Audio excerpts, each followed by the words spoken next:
Hey everyone, on today's Clubhouse, we talked about two big things. One, investing strategies, right? Let's just say if a homeowner had $500,000 to $600,000 property that was paid free and clear, what would be the best investment strategy, whether to sell that property, pull money out of the property, diversify it, keep it. So we had a great, healthy discussion, and I think it's an important one. You know, when we come across that investor that is looking to start investing into real estate as an agent, to really dig in and ask them. You know, one of the things I always explain to the investors that I work with is, you know, this is a business. So how do you want your business to look? How do you want it to operate? I don't think there's necessarily a wrong way to go about, you know, looking at the math and seeing, or the strategy of seeing what is the best way to determine if it's a good property. There's people that use cap rate.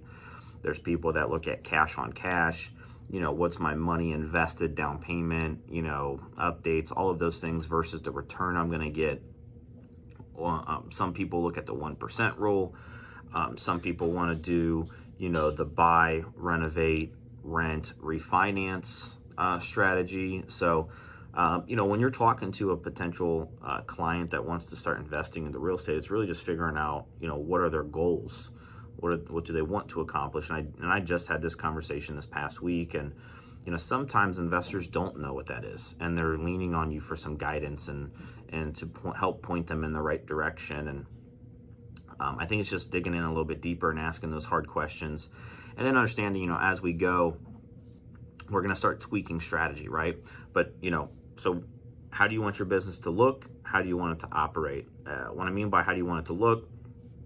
Some people want to buy in a certain area. Some people want certain school districts. Some people are willing to go wherever as long as the numbers make sense.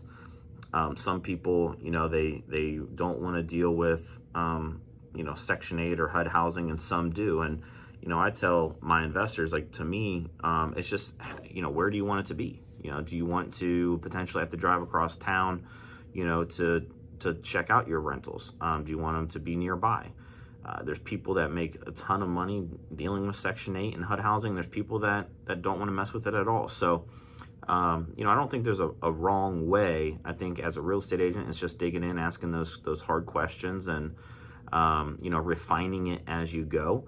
The investors that I spoke with, you know, they weren't really looking at a monthly return. They just kind of wanted to park some money into real estate and let it appreciate over time. Now, I think that is okay. I think that's a good strategy for some people, but it may not be for most.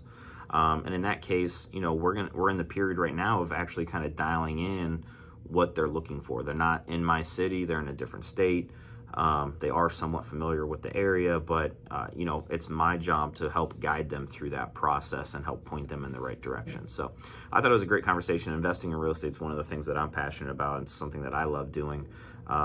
You know, even if you're buying a primary residence, you know, I believe everyone should be looking at real estate as an investment opportunity, even if you plan on being there for 10, 15, 20 years. So go listen to today's room.